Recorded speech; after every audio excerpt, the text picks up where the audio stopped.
મિત્રો સ્વાગત છે તમારું અમારી ચેનલ ગુજ્જુ લવ પહેલી ચેનલમાં।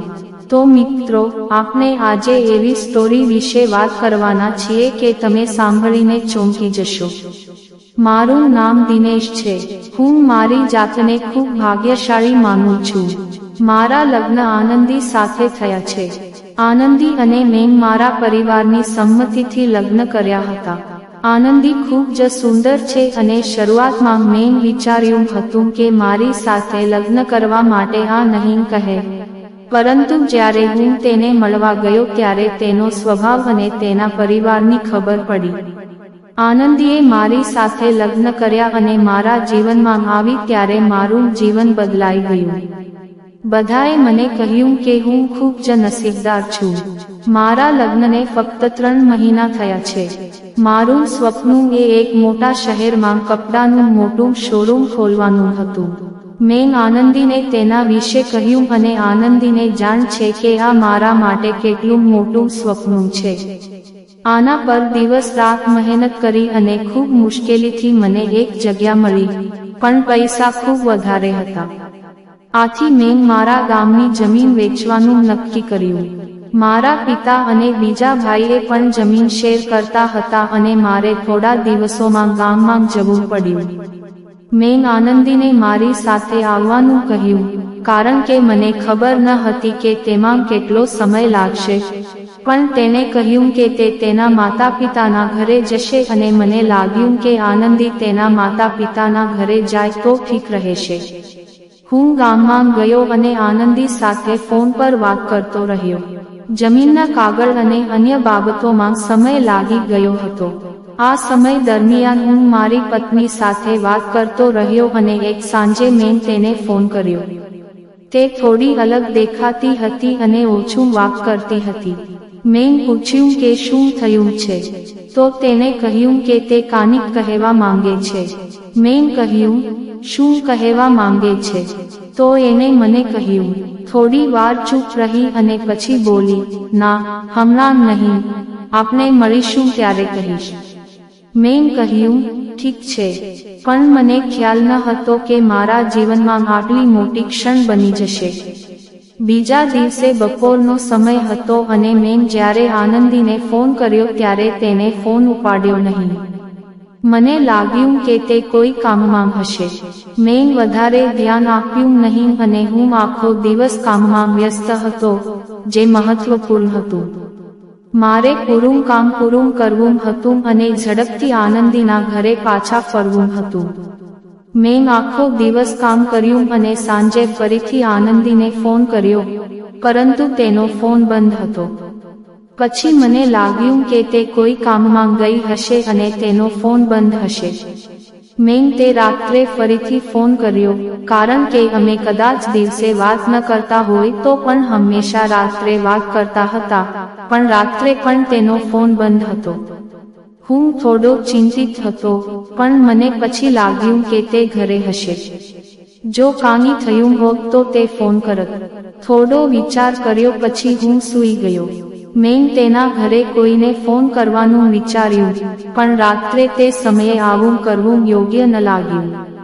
આથી હું સૂઈ ગયો અને સવારે જાગતાની સાથે જ હું આનંદી સાથે વાત કરવાનું વિચારતો રહ્યો।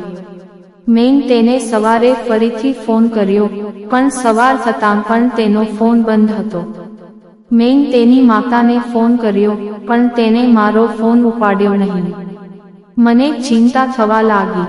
હું કોઈની સાથે વાત કરી શક્યો ન હતો। લગભગ 3 દિવસ સુધી આનંદી કે તેની માતાએ ફોન કર્યો નહીં અને મારે કામ પણ ચાલુ રાખવું પડ્યું। પછી એક સાંજે મને મારી ભાભીનો ફોન આવ્યો અને મેં પૂછ્યું કે આનંદી ક્યાં છે? તેણે કહ્યું કે પિતરાઈના લગ્નમાં ગઈ છે। કદાચ નેટવર્ક ડાઉન હતું, તેથી વાત કરી શક્યા નહીં હોય। મને ભૂલ થઈ ગઈ અને આનંદીને કહ્યું કે તે ત્યાં ગઈ છે। મારી ચિંતા થોડી ઓછી થઈ અને હું કામ પર પાછો ફર્યો। આનંદી 5 દિવસ રહેવાની હતી, તેથી મેં વિચાર્યું કે હું કદાચ 5 દિવસથી તેની સાથે વાત નહીં કરી શકું। મારું કામ પણ લગભગ પૂરું થઈ ગયું હતું અને પૈસા 2 થી 4 દિવસમાં આવી જવાની અપેક્ષા હતી। પૈસા મળતા જ હું ત્યાંથી નીકળી ગયો અને હું સીધો મારી પત્નીના ઘરે ગયો. હું તેને લેવા પહોંચ્યો. તરત જ મારી સાસુ ખૂબ ખુશ થવાને બદલે ડરી ગઈ. હું થોડી વાર ત્યાં બેઠો અને પૂછ્યું કે આનંદી ક્યાં છે? તો તેને કહ્યું, હજી આવી નથી. હજી આવી નથી. હું તેના ફોન પર સંપર્ક કરી શકતો નહોતો. મેં પૂછ્યું, કૃપા કરી કોઈનો નંબર આપો. મેં ઘણા સમયથી આનંદી સાથે વાત નથી કરી. તેને થોડો વિચાર કર્યો, પછી કહ્યું કે મારી પાસે હમણાં તે નથી. હું કોઈને પૂછી અને તમને આપીશ. આનંદી સાથે વાત કર્યાને લગભગ 8 દિવસ થઈ ગયા હતા અને તેના પર ગુસ્સો પણ આવતો હતો. મને આશ્ચર્ય થયું કે ફોન કેમ બંધ હતો. કદાચ તેને ફોનમાં કામ કરતું હશે તો તેને બીજા ફોનથી ફોન કર્યો હશે. તે મારી સાથે વાત કરતી નહોતી અને મેં નક્કી કર્યું કે તે આવશે ત્યારે હું તેને ઠપકો આપીશ. મારી સાસુએ તેને લગભગ 12 દિવસથી ફોન ન કર્યો હતો. હું તેના ઘરે ગયો અને તે ઘરે ન હતી. મારા ફોનનો જવાબ આપતી નહોતી. મારા મનમાં વિચાર આવવા લાગ્યા કે શું થઈ રહ્યું છે. મેં આનંદી અને તેના પરિવારને મેસેજ કર્યો કે જો તેઓ મારી સાથે આ પ્રકારનું વર્તન કરી રહ્યા હતા તો હું પોલીસ પાસે જઈશ. કદાચ મારી ધમકીથી તે ડરી ગઈ હશે અને તેને ફોન કરીને કહ્યું, દીકરા, હું તને કંઈ કહેવા માંગુ છું. કૃપા કરી અને ઘરે આવજો. મારી ચિંતા વધતી જતી હતી અને એવું લાગતું હતું કે મારી સાથે આ બધું છુપાવી રહ્યા છે. મારી પત્નીએ 20 દિવસથી મારી સાથે વાત ન કરી હતી. બીજા દિવસે તેના ઘરે ગયો અને મારી સાસુ પરેશાન હતી. હું ગુસ્સે થઈ ગયો હતો. ત્યાં જતાની સાથે તે બૂમો પાડી, આનંદી ક્યાં છે? મારી સાસુએ કહ્યું, દીકરા, હું તને હવે શું કહું? અને તને કદાચ વિશ્વાસ નહીં આવે, પણ સાચું છે, આનંદી કોઈની સાથે ભાગી જઈશ. હું જે સાંભળી રહ્યો હતો તે સાંભળી મને વિશ્વાસ ન હતો અને મેં કહ્યું કે આવું કંઈ કહી શકે નહીં અને હું માની નહીં લઈશ. હા દીકરા, સાચું છે. તારા લગ્ન પહેલા એને એક અફેર હતું. જ્યારે તે ગામમાં તેની બહેનના લગ્નમાં ગઈ ત્યારે તેને ત્યાં મળ્યો અને તેનો લાભ લઈ અને ભાગી ગઈ. ખબર છે કે તું ખૂબ જ પ્રેમ કરે છે, પણ હવે તે સત્ય છે કે ક્યારે તેને ભૂલી જવું પડશે. આપણે પોલીસ પાસે નહીં જઈ શકીએ. આપની બદનામી થશે. એકલા માટે અમે તારાથી આ વાત છુપાવી રહ્યા છે. આનંદી 3 મહિનાથી મારી સાથે રહેતી હતી અને ત્યાં સુધી મને ખબર હતી કે તે આવું કંઈ કરી શકતી નથી, પણ તેની માતા આવું કહી રહી હતી, તો પછી કેવી રીતે માની શકું? મારું મન હજુ પણ તે સ્વીકારવા તૈયાર ન હતું. મારી સાસુ પણ મારી સામે રડી રહી હતી અને માફી માંગી રહી હતી. જ્યારે મારા પરિવારને આ ગંભીર બાબતની ખબર પડી ત્યારે તેઓ મારા પર વિશ્વાસ કરી શક્યા નહીં. આનંદીને ભૂલ થઈ હોય એવું લાગ્યું નહીં. આનંદીની માતાને જોઈ હું અને મારો પરિવાર ચૂપ રહ્યો. કોઈ કડક પગલાં લીધા નહીં. હું આત્મવિશ્વાસનો આઘાત સહન કરી શક્યો નહીં. મને આનંદી ખૂબ જ ગમતી હતી અને મને કામી મળ્યું નહીં. મને આનંદી નામથી નફરત હતો અને મારા જીવન પર ઊંડો પ્રભાવ પડ્યો.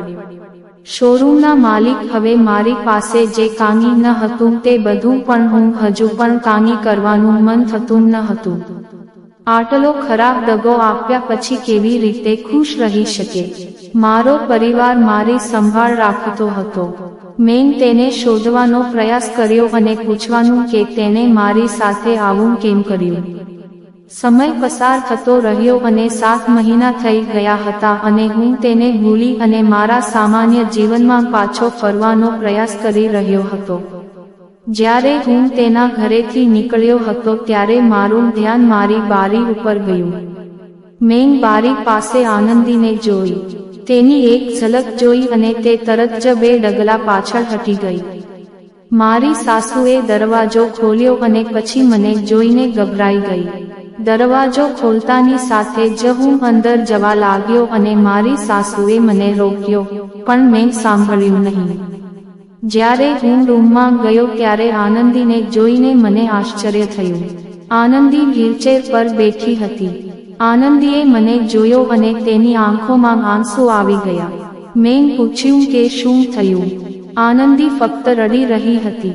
તેની માતાએ કહ્યું, દીકરા, જ્યારે આનંદીના લગ્ન થયા હતા ત્યારે તેને અકસ્માત થયો હતો અને એવી જગ્યાએ તે ઘાયલ થઈ હતી કે જેના કારણે તે હવે ચાલી શકતી નથી. અકસ્માત સમયે બેભાન અવસ્થામાં તે કહી રહી હતી કે મારે તને કહેવું જોઈએ નહીં કે કોઈ મહત્વપૂર્ણ કામ માટે ગયા છે. જ્યારે ડોક્ટરે કહ્યું કે આનંદી હવે ચાલી શકશે નહીં અને સારવારમાં ઘણો ખર્ચ થશે, ત્યારે મેં કહ્યું હતું, ચાલ આ મારા જમાઈને કહી દઈએ. પણ આનંદીએ કહ્યું કે તેનું જીવન બરબાદ થઈ શકે છે. તેનું સ્વપ્નનું શોરૂમ ખોલવાનું છે. જો હું તેના જીવનમાં પ્રવેશ કરીશ તો તેનું આ પર ફક્ત બોજ બની રહેશે.